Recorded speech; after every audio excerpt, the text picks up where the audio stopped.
Hello everyone, आपका अपने ही YouTube channel information SST में स्वागत है। आज की वीडियो में हम बात करने वाले हैं राजस्थान बोर्ड का 10th सामाजिक विज्ञान का जो 24 नवंबर को पेपर होने वाला है उसको हल करने वाले हैं। तो वीडियो में लास्ट तक बने रहना। अगर वीडियो अच्छी लगे तो प्लीज़ वीडियो को लाइक कर देना और हमारे चैनल इन्फॉर्मेशन एसएसटी को अवश्य सब्सक्राइब कर लेना, जिससे हमारी हर वीडियो आप तक पहुँच सके।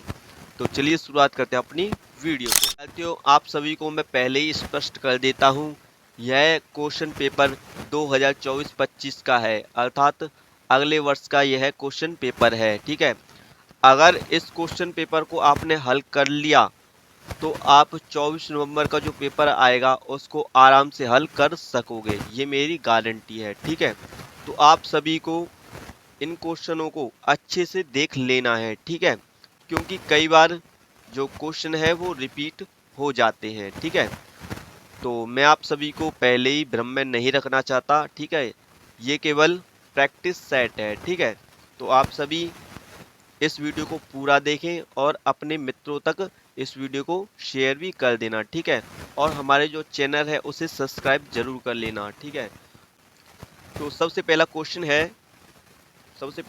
है, भारत में राष्ट्रीय उपभोक्ता दिवस कब मनाया जाता है? भारत में राष्ट्रीय उपभोक्ता दिवस कब मनाया जाता है? तो इसका जो राइट आंसर होगा वो होगा ऑप्शन आ, 24 दिसंबर को भारत में राष्ट्रीय उपभोक्ता दिवस मनाया जाता है।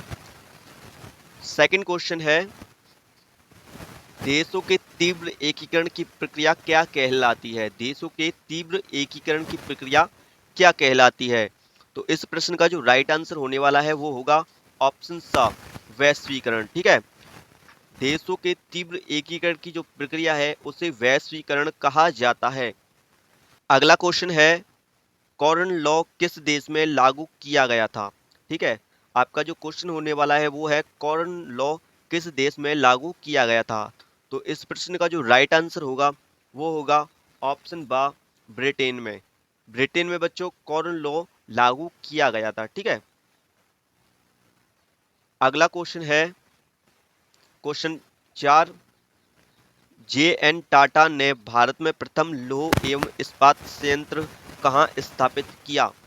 तो इस प्रश्न का जो राइट आंसर होगा वो होगा ऑप्शन आ, जमशेदपुर में जे एन टाटा ने भारत का पहला लौह एवं संयंत्र स्थापित किया था। ठीक है, अगला क्वेश्चन है बच्चों आपका, विश्व में प्रथम मुद्रण की तकनीक किस देश में विकसित हुई थी? तो इस प्रश्न का जो राइट आंसर होगा वो होगा ऑप्शन बा, चीन देश में।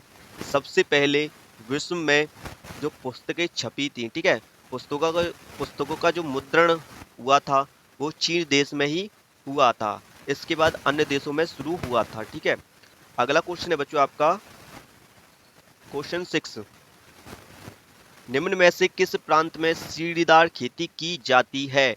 तो इस प्रश्न का जो राइट आंसर होगा वो होगा ऑप्शन द, उत्तराखंड में।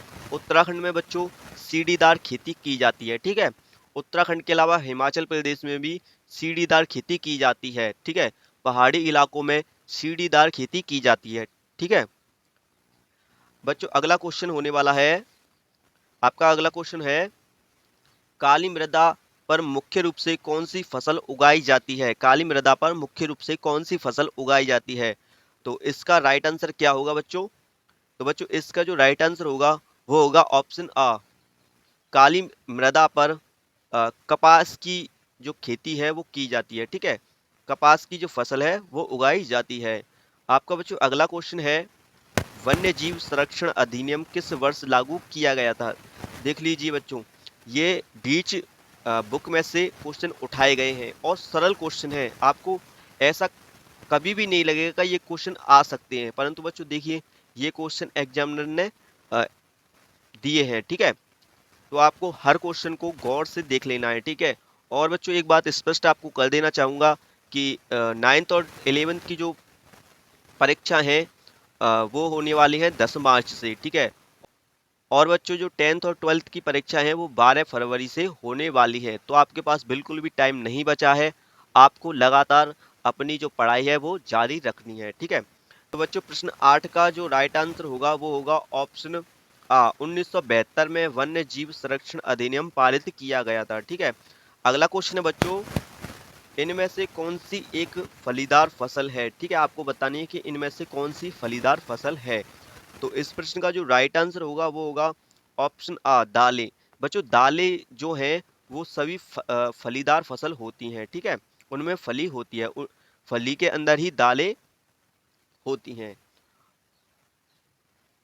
बच्चों अगला क्वेश्चन आपका है, अगला क्वेश्चन है, ठीक है, अगला क्वेश्चन है बच्चों आपका, भारत में प्रथम रेलगाड़ी चलाई गई थी, भारत में पहली बार जो रेलगाड़ी है वो कब चलाई गई थी। तो इसका जो राइट आंसर होगा बच्चों वो हो जाएगा ऑप्शन आ, 1853 में भारत में पहली बार रेलगाड़ी चलाई गई थी। ठीक है, इसके अलावा आपको नीचे कमेंट बॉक्स में बताना है कि भारत में रेलगाड़ी कहाँ से लेकर और कहाँ तक चलाई गई थी। ठीक है, तो आपको इस क्वेश्चन का आंसर नीचे कमेंट बॉक्स में बता देना है।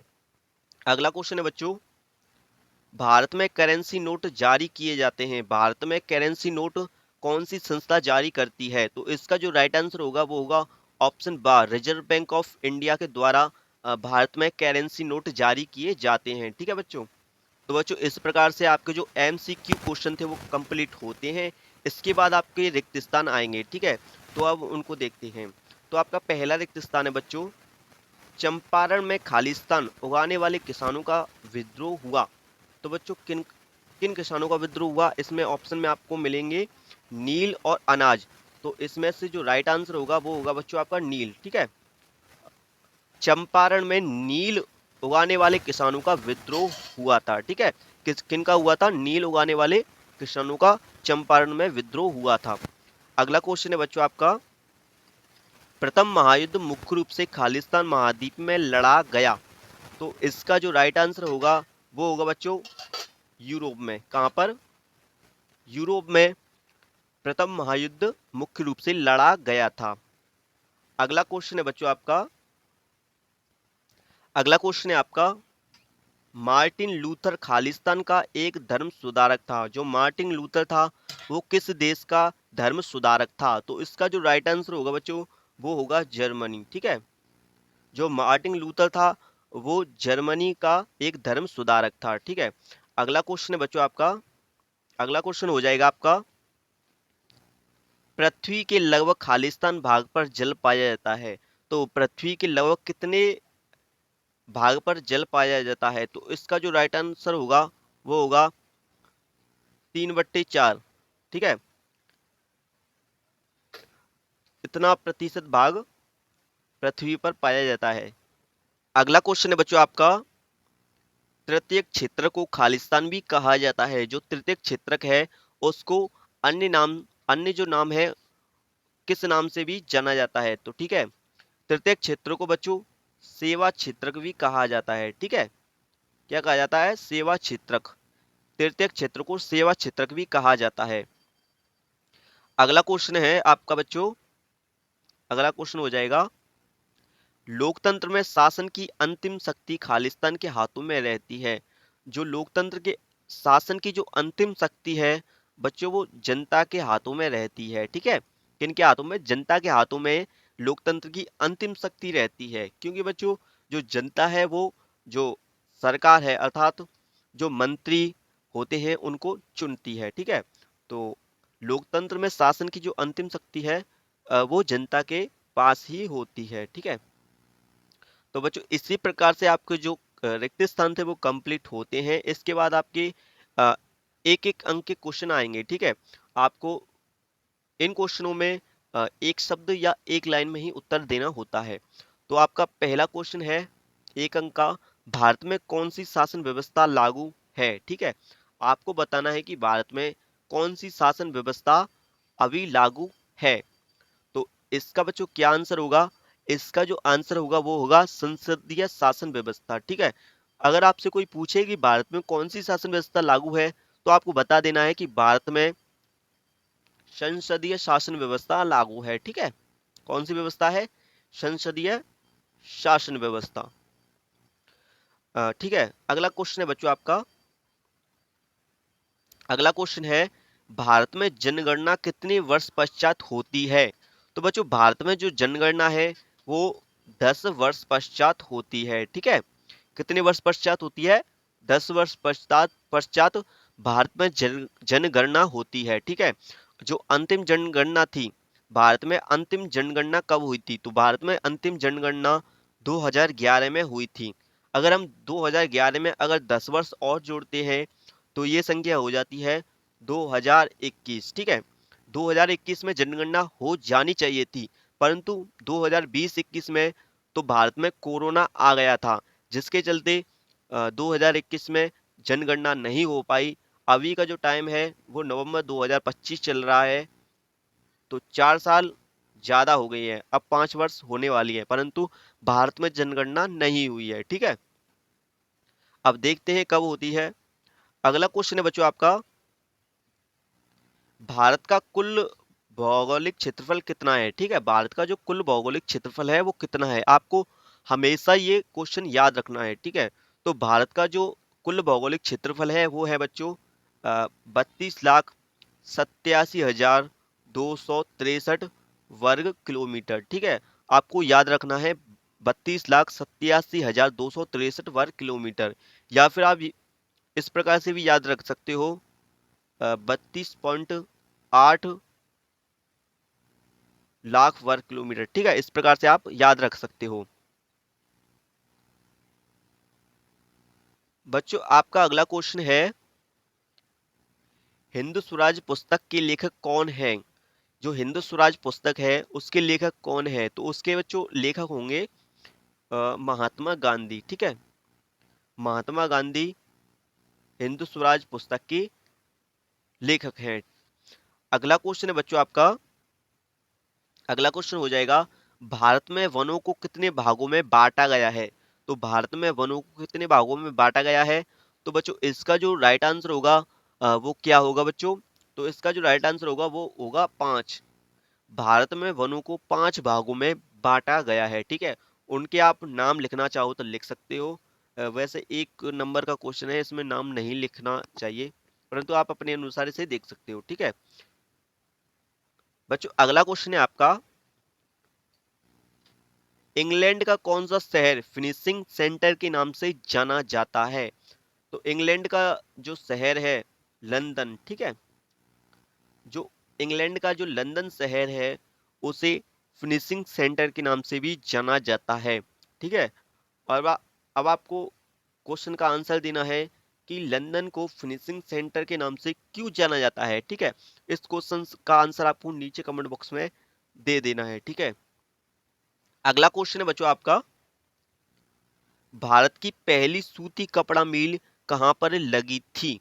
तो इसका क्या आंसर होगा बच्चों? इसका जो आंसर होगा वो होगा भारत में पहली जो कपड़ा मिल थी, भारत में जो पहली सूती कपड़ा मिल थी वो 1818 में कलकत्ता के पास फोर्ट ग्लस्टर के पास में ही स्थापित की गई थी, ठीक है। कहाँ कब की गई थी? तो ये बच्चों 1818 में कलकत्ता के पास, ठीक है। कहाँ पर? तो ये हो जाएगा कलकत्ता में।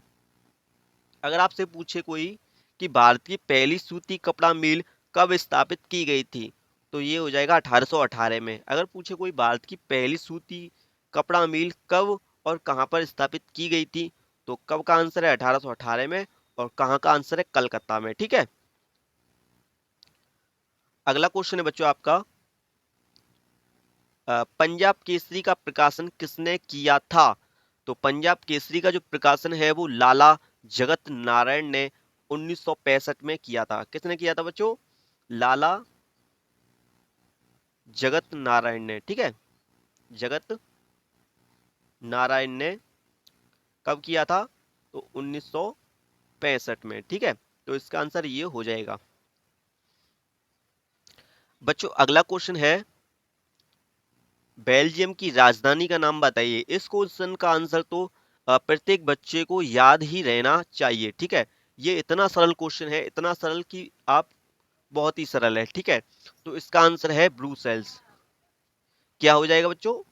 ब्रूसेल्स, ठीक है। देखिए आपके लिए कितने बहुत ही सरल क्वेश्चन दिए हैं।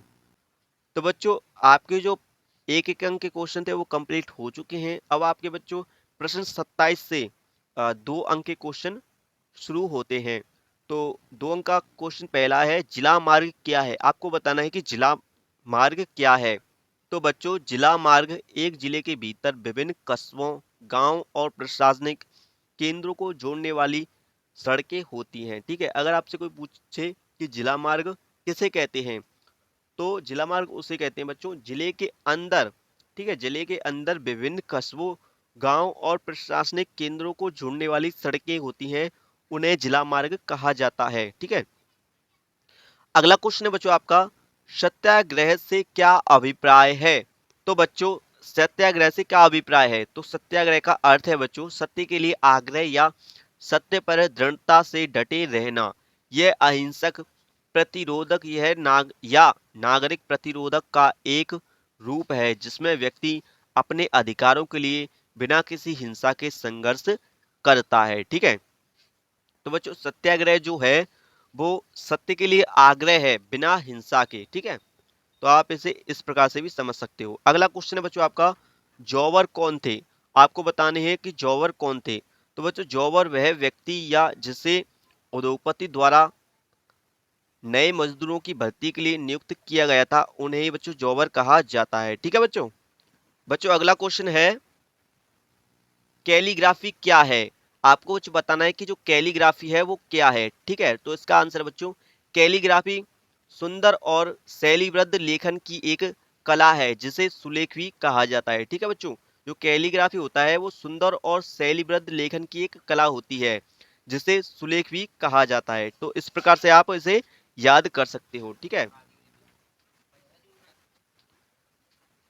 अगला क्वेश्चन है बच्चों आपका, वर्नाकुलर प्रेस एक्ट क्या था? ठीक है, आपको बताना है कि जो वर्नाकुलर प्रेस एक्ट था वो क्या था। तो इसका आंसर हो जाएगा, वर्नाकुलर प्रेस एक्ट 1878 में पारित एक कानून था जिसे लॉर्ड लीटन ने भारतीय भाषाओं के समाचार पत्रों पर प्रतिबंध लगाने के लिए लागू किया था। ठीक है, वर्नाकुलर जो प्रेस एक्ट था वो 1878 में पारित एक कानून था जिसे लॉर्ड रीटर ने भारतीय समाचार पत्रों को प्रतिबंध लगाने के लिए लागू किया था। ठीक है, जो वर्नाकुलर एक्ट था वो भारतीय समाचार पत्रों पर प्रतिबंध लगाने के लिए पारित किया गया था। ठीक है बच्चों, अगला क्वेश्चन है, पारिस्थितिकी तंत्र किसे कहते हैं?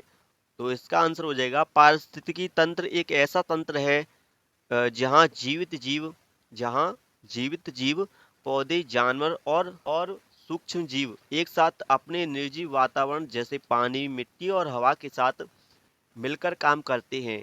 ये जीव और निर्जीव तत्व पोषण चक्रों और ऊर्जा प्रवाह के माध्यम से एक दूसरे से जुड़े होते हैं जिससे एक संतुलित और परस्पर क्रिया करने वाली जैविक इकाई बनती है। ठीक है, जो पारिस्थितिकी तंत्र होता है बच्चों वो वातावरण में या पर्यावरण में जो जीव होते हैं सभी जीव मिलकर एक दूसरे पर डिपेंड रहते हैं। ठीक है, एक दूसरे पर निर्भर रहते हैं, उसे ही पारिस्थितिकी तंत्र कहा जाता है। बच्चों अगला क्वेश्चन है, लोह खनिज और अलोह खनिज किसे कहते हैं? तो इसका आंसर बच्चों, लोह खनिज वे धात्विक खनिज होते हैं जिनमें लोहा होता है। ठीक है, जो लोह खनिज होते हैं वे धात्विक खनिज होते हैं जिनमें लोहा होता है, जैसे कि लोह, अयस्क और मैग्नीज। ठीक है, अलोह खनिज वे धात्विक खनिज होते हैं जिनमें लोहे का अंश नहीं होता, जैसे कि तांबा और बॉक्साइड। तो बच्चों ये तो बहुत सरल था। ठीक है, अगला क्वेश्चन है, भारतीय मृदा को कितने भागों में बांटा गया है? ठीक है, जो भारतीय मृदा है उसको कितने भागों में बांटा गया है? तो देखिए भारतीय मृदा को 8 भागों में बांटा गया है। ठीक है, जो भारतीय मृदा है उसको 8 भागों में बांटा गया है। तो उनके नाम आपको लिखने हैं, जैसे कि जलोढ़ मिट्टी, काली मिट्टी, लाल मिट्टी, पीली मिट्टी, लेटेराइट मिट्टी, मरुस्थलीय मिट्टी, वन मिट्टी, पहाड़ी मिट्टी, लवणीय मिट्टी और पीट या दलदली मिट्टी। तो इस प्रकार से ये 8 मिट्टी होती हैं। ठीक है, अगला क्वेश्चन है बच्चों आपका, धर्म निरपेक्षता से आप क्या समझते हैं? ठीक है, ये जो क्वेश्चन है ये वेरी वेरी इंपॉर्टेंट है। ठीक है, क्यों इंपॉर्टेंट है? ठीक है, ये आपके बोर्ड एग्जाम में भी आएगा, या आपके अर्ध जो हाफ ईयरली एग्जाम है उसमें भी आएगा, ये आपके, अगर आप पॉलिटिकल साइंस लोगे 11th में, तो ये क्वेश्चन आपके 11th में पॉलिटिकल साइंस में भी आता है, यही क्वेश्चन आपके 12th पॉलिटिकल साइंस में भी आता है। तो कुल मिलाकर ये क्वेश्चन आपके 10th 11th 12th 3 वर्ष तक आपका साथ नहीं छोड़ेगा। तो इस क्वेश्चन को आपको हमेशा के लिए रट कर रखना है या फिर अच्छे से आपको याद कर लेना है। तो ये क्वेश्चन आपके लिए वेरी वेरी इंपॉर्टेंट होने वाला है, ठीक है। आप इस क्वेश्चन पर जितना चाहो उतना स्टार लगा सकते हो, ठीक है। धर्मनिरपेक्षता से आप क्या समझते हो? तो इसका आंसर हो जाएगा, धर्मनिरपेक्षता का अर्थ है कि उस राज्य में विभिन्न धर्मों तथा मत मतांतरों को मानने वाले रहते हैं, लेकिन राज्य का अपना कोई विशिष्ट विशिष्ट धर्म नहीं होगा तथा वह धार्मिक कार्यों में भाग नहीं लेगा और किसी के धर्म में रुकावट भी उत्पन्न नहीं करेगा, ठीक है। जो राज्य होते हैं उस उन राज्यों में कई धर्मों के मानने वाले लोग रहते हैं, जैसे कि हिंदू, मुस्लिम, सिख, ईसाई, बौद्ध, जैन, और अन्य देशों में और भी हैं, ठीक है। तो उसमें रहते हैं, परंतु जो राज्य सरकार है वो किसी भी धर्म को नहीं मानेगी, ठीक है। उन सभी धर्मों को एक समान ही मानेगी, ठीक है। भले ही कोई भी धर्म कितना भी बड़ा क्यों ना हो या फिर किसी भी धर्म की जनसंख्या कितनी भी हो, कोई फर्क नहीं पड़ता, ठीक है। तो राज्य के लिए सभी धर्म एक ही समान होंगे, ठीक है, और राज्य किसी भी धर्म को नहीं मानेगा। इस प्रकार से आप कर सकते हो। तो बच्चों अगला क्वेश्चन है आपका, वाहन चलाते समय हमें किन किन बातों का ध्यान रखना चाहिए? ठीक है, ये तो सामान्य सा प्रश्न है, तो आपको इसे तो याद रखना ही है और इसे अपने मन से भी कर सकते हो, ठीक है। तो बच्चों वाहन चलाते समय हमें यातायात के विशेष जो नियम होते हैं उनका पालन करना चाहिए, जैसे कि हमें सीमित गति से ही अपने वाहन को चलाना चाहिए। जब वाहन चलाते समय हमें मोबाइल पर बात नहीं करनी चाहिए, ठीक है। और वाहन चलाते समय हमें हेलमेट का प्रयोग करना चाहिए। जब हम गाड़ी चलाएं तो हमें सीट बेल्ट का उपयोग करना चाहिए, ठीक है। तो ये छोटी छोटी जो बातें हैं उन्हें उनका हमें पालन करना चाहिए। बच्चों अगला क्वेश्चन है आपका, स्वच्छ भारत अभियान के बारे में लिखिए। आपको स्वच्छ भारत अभियान के बारे में कुछ लिखना है, ठीक है। ये 3 नंबर का आपका क्वेश्चन है। तो देखिए इसे, इस अभियान का उद्देश्य स्वच्छता, स्वास्थ्य और शौचालयों के विनिर्माण को बढ़ावा देकर भारत को स्वच्छ और खुले में शौच से बचाना था, ठीक है। तो इस प्रकार से आप इसे कर सकते हो। अगला क्वेश्चन है बच्चों आपका, खुली बेरोजगारी और प्रच्छन्न बेरोजगारी में क्या अंतर है? तो इसका आंसर देखिए, खुली बेरोजगारी में व्यक्ति पूरी तरह से बेरोजगार होता है, ठीक है। जो खुली बेरोजगारी होती है उसमें जो व्यक्ति है वो पूरी तरह से बेरोजगार होता है, ठीक है, और वह काम की तलाश में भटकता रहता है। जबकि जो प्रच्छन्न बेरोजगारी होती है उसमें व्यक्ति काम तो करता है लेकिन उसको क्षमता के अनुसार पूरा काम नहीं मिलता, ठीक है। उसे मौसम के अनुसार ही काम मिलता है, ठीक है, मौसमी जो काम होते हैं वो ही मिलता है। तो उसे हम, ना ही वो बेरोजगारी की श्रेणी में आता है, ना ही वो काम की जो श्रेणी है उसमें आता है, ठीक है। तो इस प्रकार से खुली बेरोजगारी और प्रच्छन्न बेरोजगारी में अंतर आपको स्पष्ट करना है, ठीक है। तो इस प्रकार से आपके जो क्वेश्चन है वो रहने वाले हैं। अगला क्वेश्चन आप देख सकते हो, लैंगिक विभाजन का अर्थ आपको स्पष्ट करना है। लैंगिक विभाजन क्या होता है, ठीक है। समाज में स्त्री और पुरुष में जो भेदभाव होता है उसे लैंगिक विभाजन कहा जाता है, ठीक है। स्त्री को समाज में नीचा माना जाता है जबकि पुरुष को ऊंचा माना जाता है। पुरुष होते हैं उनको अधिक वेतन दिया जाता है जबकि स्त्रियों को कम वेतन दिया जाता है, परंतु दोनों का जो काम होता है वो समान होता है, ठीक है। तो इस प्रकार से लैंगिक विभाजन आप स्पष्ट कर सकते हो। अगला क्वेश्चन आपका, कर्तन दहन कृषि क्या होती है, ठीक है, इसके बारे में आपको देख लेना है।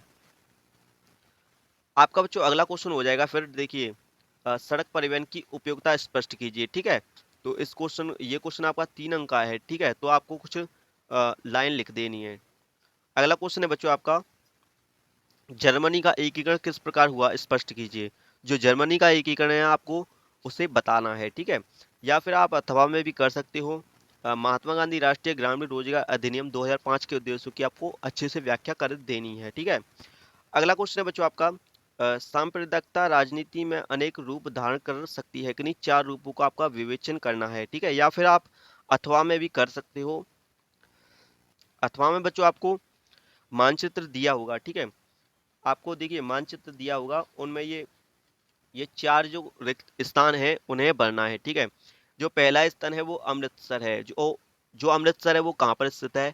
तो वो जो अमृतसर है वो पंजाब में है, ठीक है। कहाँ पर है? तो पंजाब में। तो अमृतसर आपको पंजाब में और भारत के नक्शे में देना है। फिर आपका बच्चों अगला है बोकारो। तो बच्चों बोकारो कहाँ पर है? तो बोकारो जो है वो झारखंड में स्थित है। कहाँ पर है? झारखंड में। अगला है बच्चों आपका कांडला। जो कांडला है वो गुजरात में है, ठीक है। ये एक बंदरगाह है, ठीक है। जो कांडला है वो आपका गुजरात में हो जाएगा। अगला है बच्चों आपका मारमा गांव। जो मारमा गांव है ना वो आपका गोवा में स्थित है, ठीक है। गोवा में स्थित है आपका मारमा गांव। अगला आपका हो जाएगा सांगानेर हवाई अड्डा। जो सांगानेर हवाई अड्डा है वो आपका जयपुर में स्थित है। तो इस प्रकार से आपके जो क्वेश्चन पेपर है वो कंप्लीट होता है, ठीक है। तो इस प्रकार से आपका जो क्वेश्चन पेपर है वो कंप्लीट होता है। अगर आपने ये क्वेश्चन पेपर कर लिया तो आप 24 नवंबर का जो क्वेश्चन पेपर आएगा रियल का, उसे आप अच्छे से कर सकते हो, ठीक है। अगर वीडियो आपको अच्छी लगी हो तो प्लीज़ वीडियो को लाइक कर देना और हमारे चैनल इन्फॉर्मेशन एसएसटी को अवश्य सब्सक्राइब कर लेना, जिससे हमारी हर वीडियो आप तक पहुंच सके। तो मिलेंगे कोई नई वीडियो में, तब तक ले जाएं। जय भारत, वंदे मातरम। धन्यवाद। जय श्री कृष्ण, जय श्री राधे।